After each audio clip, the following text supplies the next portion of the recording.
A continuación, conectémonos.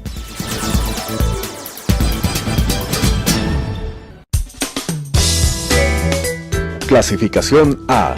Apto para todo público.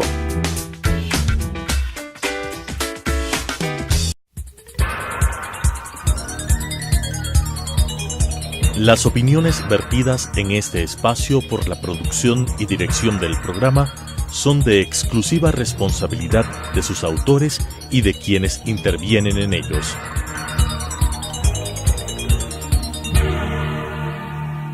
Telesucesos Canal 29 UHF presenta Conectémonos. El presente no es producto del azar. Hay múltiples hilos conductores que nos explican y contextualizan el proceso del desarrollo humano. Sigamos esas pistas y tengamos una mejor comprensión de los cómo y los porqués de nuestras realidades, con la conducción de Alan Cathay. Conectémonos. El último programa que habíamos empezado hace 2 semanas, respecto de la Primera Guerra Mundial, sus orígenes y sus consecuencias. Este programa, que se ha desarrollado básicamente como un análisis objetivo de los acontecimientos que llevaron a la guerra y del conflicto en sí, nos dejó en el programa anterior en 1917. 1917 marca un evento que es decisivo en el tema de la guerra, que se resolverá año y medio más tarde, y es la entrada de los Estados Unidos a la guerra. Los Estados Unidos habían mantenido una condición de neutralidad en el conflicto y finalmente deciden entrar al conflicto por la situación que se origina con la guerra submarina alemana. La guerra submarina alemana no respeta básicamente ningún navío que se acerque a las costas de Inglaterra, y el hundimiento de varios barcos donde había ciudadanos americanos, pero sobre todo del vapor Lusitania, origina en Estados Unidos una reacción que finalmente, el 7 de abril de 1917, hace que los Estados Unidos entren a la guerra. El potencial industrial, el potencial humano que los Estados Unidos habían llegado a tener era de tal dimensión que en ese momento se convertía en un factor absolutamente decisivo si es que lograba proyectar ese poderío industrial en poderío militar y trasladarlo al frente de la guerra. Era una carrera contra el tiempo en realidad. Por otra parte, en el otro lado del escenario del conflicto, en Rusia, en febrero se ha producido la Revolución de Febrero, por la cual Kerensky toma el poder, abdica el zar, y Rusia continúa en la guerra a pesar de las gravísimas dificultades que el país sufre hacia adentro por la cantidad de huelgas y de resistencia de parte de soldados, de marinos, de obreros, a continuar con una guerra que para ellos no tiene ningún sentido. Esta situación que experimenta Rusia se va traduciendo en un deterioro muy importante de su capacidad combativa y de su voluntad combativa, y al interior origina un movimiento que finalmente derrocará al gobierno de Kerensky, que será la Revolución Bolchevique de octubre de 1917. Esta revolución cambia las estructuras de poder en Rusia de manera decisiva, y Lenin, que es muy consciente de los costos políticos de la guerra, decide salir de la guerra y firma el Tratado de Brest-Litovsk en la ciudad de Brest-Litovsk, justamente el 3 de marzo de 1918, saliendo de la guerra. Y Alemania, obviamente, se da cuenta de la oportunidad que se le presenta, última oportunidad que se le presenta de eventualmente poder ganar la guerra, retirando sus fuerzas del frente oriental, trasladándolas al frente occidental y derrotando a la coalición franco-británica antes de que la llegada de los norteamericanos incline la balanza decisivamente hacia ellos. Este es el escenario del último año de la guerra, que lo vamos a tratar con el coronel Jaime Anda. Bienvenido, Jaime, aquí estamos de nuevo. Gracias, Alan. Buenos días. Bueno, lo que acabas de decir, sí, pues es interesantísimo, a pesar de que los Estados Unidos y sobre todo su presidente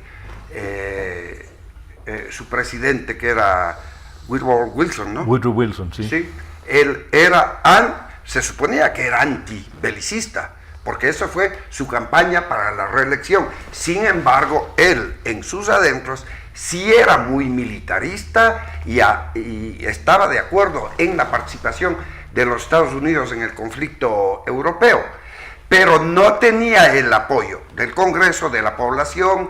La gente no quería saber nada después de los conflictos, tanto de la guerra civil y después con la guerra mexicana de los Estados Unidos. Pero aparece el motivo. Primero, como tú bien dices, el hundimiento de Lusitania. Luego, pues el hundimiento de varios transportes que iban llevando equipo, armamento, munición a sus primos, pues los norteamericanos, a los ingleses. Y posteriormente con una acusación que me parece que fue manejada por los ingleses, porque los ingleses tenían un aparato propagandístico muy eficiente, que es el que le copió posteriormente para la Segunda Guerra Mundial Hitler con su ministro de propaganda. Ellos manejaron tan bien la propaganda que llegó a manos del presidente un cable interceptado indicando que los alemanes estaban negociando con México para que recupere los estados que habían perdido durante la guerra Estados Unidos-México, sobre todo Nuevo México, Texas y Arizona. Creo que Arizona. Muy bien. Entonces, esto hace que la población apoye la idea, la intención de los Estados Unidos y vayan a la guerra. Estando pues en la guerra, ya en el último esfuerzo, como tú bien dices, ya el frente occidental, el frente oriental ya estaba solucionado porque hábilmente los bolcheviques manejaron eso por debajo para poder pasar de Suiza a través de las fronteras alemanas y llegar a Rusia, para levantar todo ese movimiento que viene a la final con primero la caída del zar, luego con el gobierno del país, y hacerse y apoderarse de la Rusia y después de la Unión Soviética. Sí cabe mencionar que el viaje de Lenin en el vagón blindado famosísimo, pues, sí, desde Suiza a San Petersburgo, es también una operación de la inteligencia alemana. Es decir, el gobierno alemán se da cuenta del potencial revolucionario y de la capacidad de romper la unidad o cualquier tipo de idea de unidad en Rusia que tenía Lenin, y la fuerza que había ido adquiriendo el Partido Comunista en la Unión Soviética. Obviamente Lenin, cuando viaja en el vagón blindado, él llega como, y es visto en Rusia como un agente alemán. Se lo cataloga como un agente alemán, como un agente del imperio alemán, para disociar a Rusia. Esa es la visión que tiene Kerensky de Lenin, ¿no? Pero de hecho era imposible, absolutamente imposible, que Lenin salga de Suiza y llegue a San Petersburgo sin el beneplácito y la anuencia del gobierno imperial alemán. Por supuesto, pues, por supuesto, y esto hace que se pare la guerra en el frente occidental, en el frente oriental, y a todo el esfuerzo venga al occidental, en una forma rápida, apurada, porque querían actuar, lanzar la ofensiva antes de que desembarquen las tropas estadounidenses, pues, ¿no? Pero claro, no les resultó como ellos habían planificado. Aquí es curioso, recordábamos en el primer programa el milagro del Marne, la primera batalla del Marne en 1914, en que el mando francés logra emboscar, llamémoslo así, a una parte, a la vanguardia de las fuerzas alemanas que avanzaban hacia París y derrotarles en la batalla del Marne. Ese es el primer milagro. Y en 1918 se produce el segundo milagro del Marne. Claro. ¿Nos puedes contar un poco sobre el tema? Lo interesante aquí es que el Marne va a ser el inicio y el final de la guerra. Porque ya cuando pierden Verdún, por efecto del ataque al Somme, porque la batalla del Somme fue una distracción para aliviar las fuerzas francesas en Verdún, viendo ya que el frente oriental se cierra, pasan todas las tropas acá, pero no se dan cuenta que, primero, ya había malestar en la población alemana, ya parte del ejército y la marina se habían sublevado, la alimentación era escasísima, entonces las tropas ya no tenían voluntad de lucha, que estaban ahí, claro, porque los jefes amenazaban en esa época, era muy común, un soldado se negaba, pues recibía un disparo y punto, o al paredón y como sea. Entonces ya las fuerzas que estuvieron en primera línea no les tocó otra cosa que enfrentarse en el mar, pero se enfrentaban, aunque con tropas mal entrenadas, mal equipadas, porque recuerden que fueron hasta sin casco, sino con el típico sombrerito estadounidense que hoy utilizan los instructores de las fuerzas. Ahí tuvieron que ponerse el casco inglés, ese casco inglés, y aunque mal entrenadas, mal equipadas, pero eran tropas frescas. Y sobre todo, que es importante cuando se habla de acciones militares, la voluntad del comandante que designó el presidente de los Estados Unidos, el general Pershing, era combatir y combatir hasta llegar a Berlín. Esa fue lo que le ganó, la voluntad de lucha de esto. Tal es así que termina la guerra, pues, y le llevan a Pershing al Congreso para que explique por qué tantas muertes en los últimos días y horas del conflicto. ¿Cómo no? También es interesantísimo observar, ¿no?, el problema que estaban enfrentando no solo el ejército alemán, es decir, estos motines que se producen en la marina alemana, se habían producido también el año anterior en el ejército francés. Es decir, la tropa, los soldados, hartos de un conflicto absurdo en cuanto a la forma de conducirlo, empiezan a generar un sentimiento de resistencia de parte de las tropas hacia los jefes. Y vemos que el mismo fenómeno se da en Rusia, donde el ejército, las tropas que regresan del conflicto, son el motor principal de la revolución rusa. Y en Alemania, la rebelión de la flota que se niega a salir a combatir por el honor, y en Francia los motines que se producen justamente luego de las hecatombes en Passchendaele y en Verdún. Hay un hilo conductor que une esta frustración y esta ira de las fuerzas, de los combatientes, que saben y se dan cuenta que están siendo sacrificados de una manera insensata, ¿no?, de una manera absolutamente cruel. Recuerdo un comentario que en alguna parte leí, de un oficial británico que llega a Ypres, y a la segunda batalla de Ypres, en medio de un fangal espantoso en el que los soldados se hundían hasta la cintura y trataban de avanzar y eran asesinados por las ametralladoras enemigas. Y este oficial mira esto y se pone a llorar. Y dice: a esto hemos estado mandando a nuestros muchachos.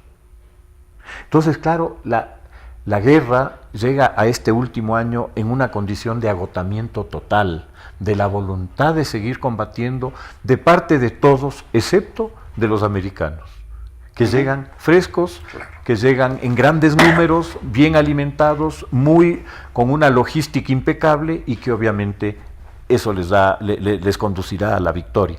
Pero también debemos considerar las armas.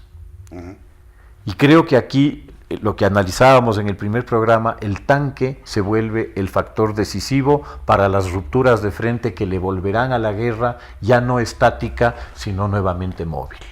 Así es, las armas fueron fundamentales. Claro que ahora vemos esas armas y nos parecen arcaicas, pero para la época era lo mejor que tenía, sobre todo ametralladoras, tanques, la aviación militar que empieza a utilizarse, ya sea como reconocimiento, observación, fotografía aérea, y también empiezan a lanzar ya las primeras bombas, y ahí que tenemos los haces de la aviación, pero las armas fueron fundamentales. El tanque no fue creado como una artillería móvil, que bien dice, ya cambió, en esta última batalla cambió, ya salieron de las trincheras y empezó. Sin embargo, venían los norteamericanos también, sin la experiencia, también se lanzaron en fuertes oleadas hacia las ametralladoras, pues.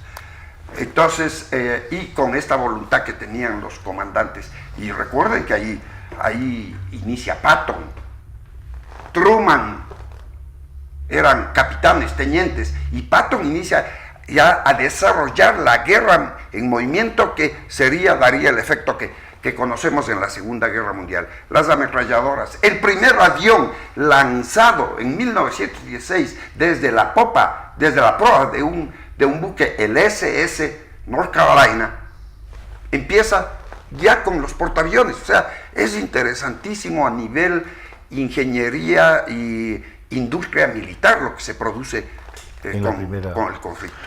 Llegando ya el fracaso de la ofensiva, de la victoria del Fridtström que lanza Ludendorff en el frente occidental, ya para julio él se da cuenta que la guerra está perdida, empieza a exigirle o a pedirle al Kaiser que abdique primero y que se busque una solución negociada porque el ejército no da más.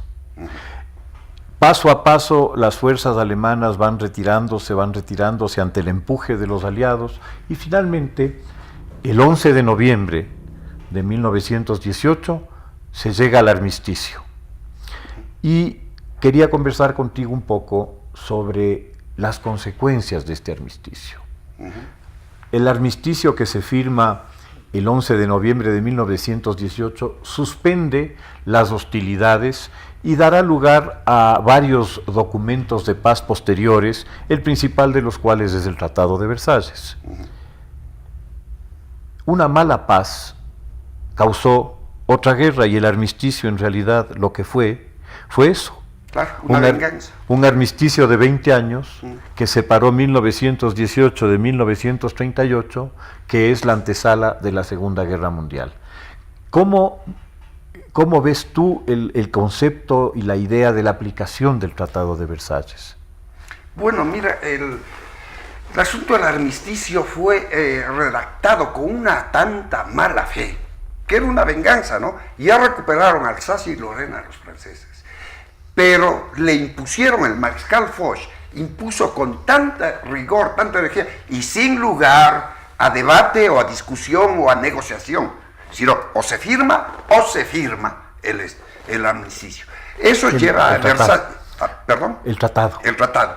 Y luego eso lleva a Versalles, pero que los norteamericanos no estuvieron de acuerdo en firmar el tratado porque veían la desigualdad en las condiciones que se hizo firmar, obligando a la Alemania a la reconstrucción y a pagar toda la deuda de los aliados que gastaron durante la guerra. Eso lleva a Versalles, y después la venganza vendrá en los 20 años siguientes, ¿no? Que fue otra cosa inesperada. Pero fue una cosa demasiado exagerada desde el punto de vista histórico, analizando sobre la firma del tratado y las obligaciones que le pusieron a Alemania. Claro, y un poco los resultados del tratado se dan también en las consecuencias políticas que Europa vivirá en los años posteriores inmediatamente a la guerra, ¿no? En 1922, Mussolini hace su marcha sobre Roma apoyado justamente por esos combatientes italianos frustrados por el maltrato, por las malas decisiones a sus ojos que los gobiernos tomaban, y resuelven que este tema tiene que arreglarse manu militari.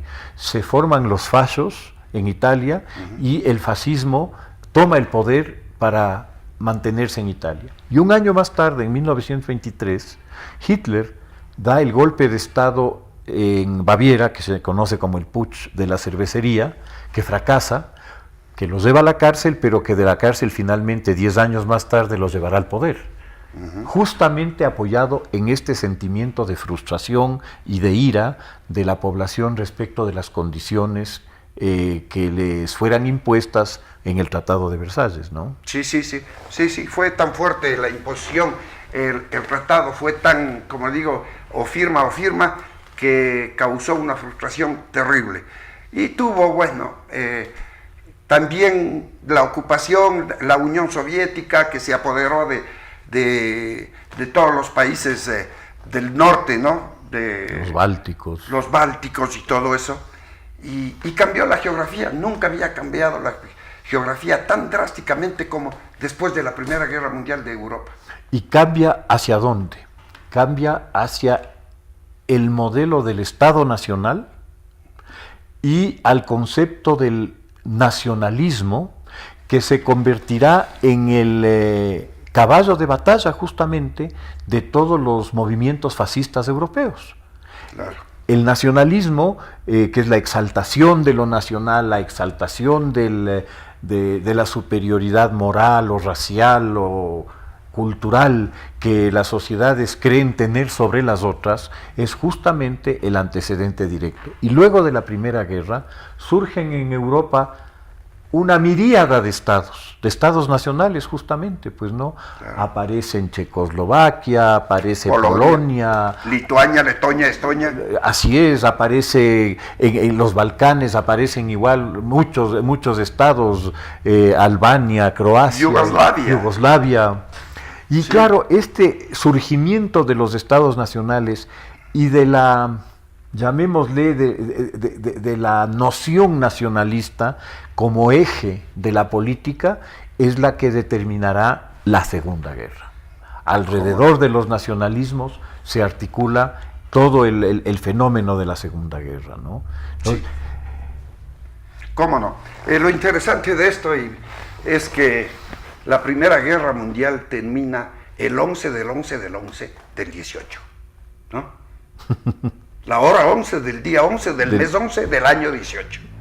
Termina, pero no termina. No, claro, porque hay gente que sigue combatiendo y muere mucha gente. Eso le llevó al banquillo de los acusados, a Pershing en Estados Unidos y a Foch en Francia.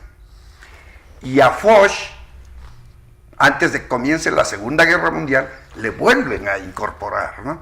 Pero después le juzgan por la forma en que empleó las fuerzas sin tener conciencia del matadero que les estaba dirigiendo con las técnicas del siglo XVIII y XIX. La tragedia de la guerra se saldó con una cuenta del orden de 20 millones de soldados muertos, quién sabe cuántos heridos, quién sabe cuántos mutilados, quién sabe cuántos civiles que murieron en circunstancias ligadas directa o indirectamente a la guerra. Pero es curioso cómo las cosas se dan, ¿no? 20 millones de muertos en 4 años de un conflicto feroz, con todas las armas más modernas, y en 1917 empieza una epidemia de gripe. Una epidemia de gripe que arranca en Estados Unidos y se difunde con los soldados americanos que llegan a Europa y pasa a ser conocida como la gripe española. ¿Por qué? Porque no se podía hablar en Francia, en Alemania, en Inglaterra de que había un peligro de una epidemia de estas características, porque era traición a la patria. Entonces empiezan a llamarle la gripe española, porque en España, donde también llega la gripe, empiezan a morir muchas personas. Bueno, este fenómeno de la gripe española mató en año y medio a 80 millones de personas. Por supuesto, si de los soldados estadounidenses, donde más mueren es por efecto de la gripe. Porque claro, era el caldo de cultivo perfecto, metidos en trincheras, sin la salubridad adecuada, sin la alimentación y todo, pues estaba perfecto. En el frío. Sí, y entonces llega y Sí. termina con una gran cantidad de soldados que, según las estadísticas, creo que llega a morir más gente por efecto de la gripe que por el mismo conflicto, porque ya los estadounidenses, cuando se enfrentan en el Marne, ya la resistencia no era Tan fuerte. tan fuerte como estuvo anteriormente. Te agradezco muchísimo, Jaime. Ha sido una linda experiencia hacer estos 3 programas. Habrá oportunidad de tocar otros temas. Como sabes, bienvenido y está siempre a hacer a tu casa. Muchas gracias. Las opiniones vertidas en este espacio por la producción y dirección del programa son de exclusiva responsabilidad de sus autores y de quienes intervienen en ellos.